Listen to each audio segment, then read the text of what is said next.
Hello friends, welcome to विज्ञान तक। Friends, हम लोग एनसीईआरटी 12th का बायोलॉजी पढ़ रहे हैं। अध्याय नंबर है 3 और अध्याय का नाम है पुष्पी पौधों में लैंगिक जनन।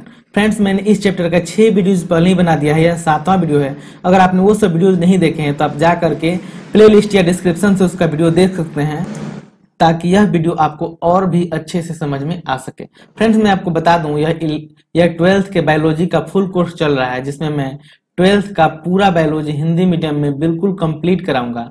अगर आप भी बायोलॉजी की तैयारी अच्छे से करना चाहते हैं तो इस चैनल को सब्सक्राइब कर सकते हैं, ताकि आने वाले वीडियो का नोटिफिकेशन आपको बिल्कुल समय पे मिलता रहे।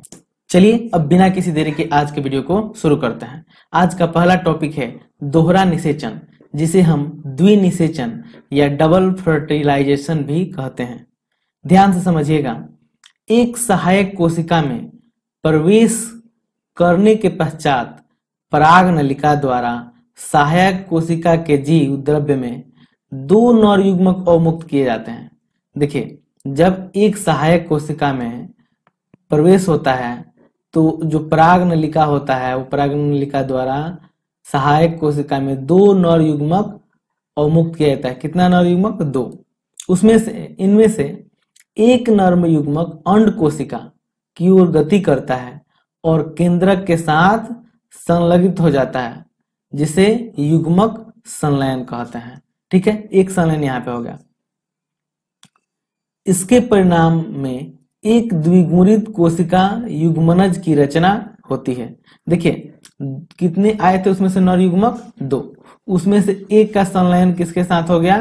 तो एक का संलयन हो गया इसके साथ, केंद्रक से। ठीक है, अब देखिए, अब दूसरा नर युग्मक कहाँ आता है?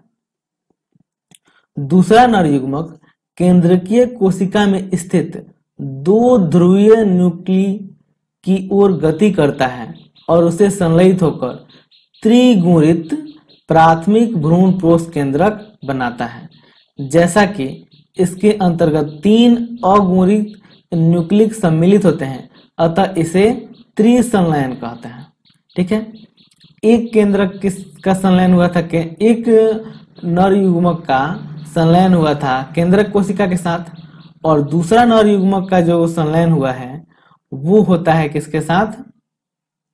तो वो होता है ध्रुवीय न्यूक्ली के साथ। तो यहाँ पे देखिए 2 निषेचन हो रहा है। एक निषेचन हो रहा है किसके साथ? तो एक निषेचन हो रहा है केंद्रक के साथ, एक हो रहा है केंद्रक के साथ। ठीक है, ये ध्यान दीजिए। और दूसरा निषेचन किसके साथ हो रहा है? तो दूसरा हो रहा है ध्रुवीय न्यूक्ली यानी केंद्रकी के साथ। न्यूक्लिकी हम लिख देते हैं यहाँ पे, न्यूक्ली, या इसे हम केंद्रकी भी कहते हैं, केंद्रकी।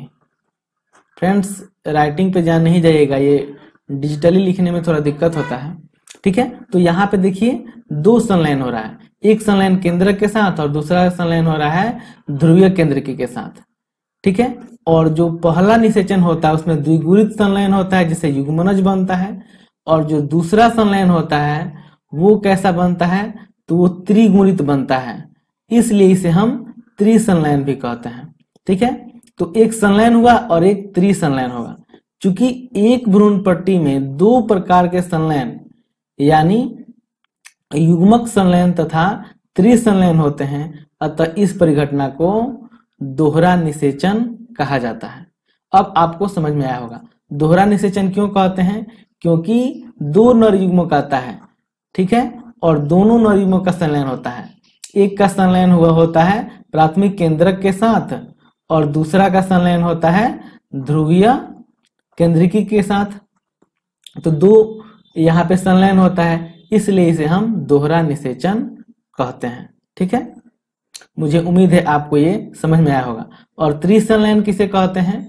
कि जब एक युग्मक का, नर युग्मक का संलयन ध्रुवीय केंद्रकी के साथ होता है तो वहां पे 3 अगुणित केंद्रक बनता है, जिसे हम त्रिसंलयन कहते हैं। ठीक है, दोहरा निषेचन पुष्पी पादपों के लिए एक अनूठी घटना है।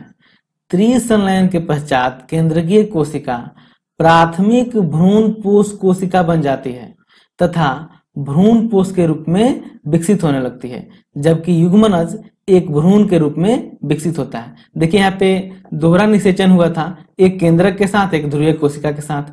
तो यहाँ से बनता है वो कैसा होता है, ये त्रिसंलयन कहते हैं।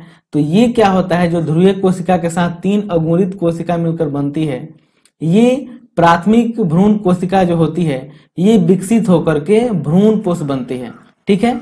और जो केंद्रक के साथ ये युग्मनज बना था वो युग्मनज विकसित होकर के भ्रूण बनता है। यानी दोहरा निषेचन होता है तभी एक से भ्रूण पोष बनता है और दूसरा से भ्रूण बनता है। अब इन दोनों की क्या विशेषताएं हैं, क्यों दोनों आवश्यक हैं, इसके बारे में हम लोग आगे पढ़ेंगे, ठीक है। चलिए अब हम आगे बढ़ते हैं। यहाँ पे आप देख सकते हैं, यहीं पे ये त्रिसंलयन बना है जो प्राथमिक भ्रूण पोष है, और यहाँ पे ये युग्मनज बनता है। ये वाला विकसित होकर के भ्रूण पोष बनाएगा और ये विकसित होकर के भ्रूण बनेगा।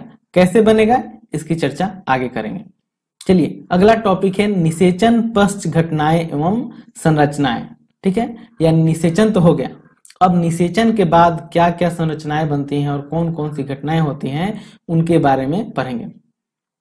ऊपर वर्णित किए गए दोहरे निषेचन के अनुपालन या अनुग्रहण में भ्रूण पोष एवं भ्रूण के विकास की अगली घटनाक्रम में बीजांड के परिपक्व होकर बीज में बदलने तथा अंडाशय को फल के रूप में विकसित होने की सभी घटनाओं को सामूहिक रूप से निषेचन पश्च घटना के नाम से जाना जाता है।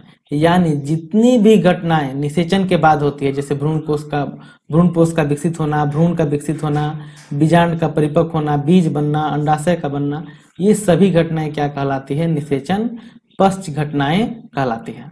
चलिए अब उसी में हमने ऊपर देखा था कि भ्रूण पोष, अब देखेंगे कि भ्रूण कोश का विकास कैसे होता है। तो भ्रूण कोश का विकास भ्रूण विकास के रूप में बढ़ता है, यानी भ्रूण कोश का विकास भ्रूण विकास के रूप में बढ़ता है। प्राथमिक भ्रूण कोशिका बार बार विभाजित होती है तथा एक त्रिगुणित भ्रूण पोष ऊतक की रचना करती है।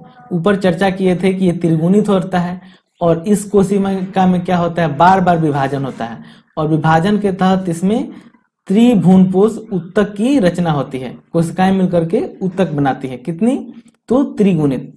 इन ऊतकों की कोशिकाएं संरक्षित खाद्य सामग्री से पूरित होती हैं और विकासशील भ्रूण के पोषकता के लिए उपयोग की जाते हैं।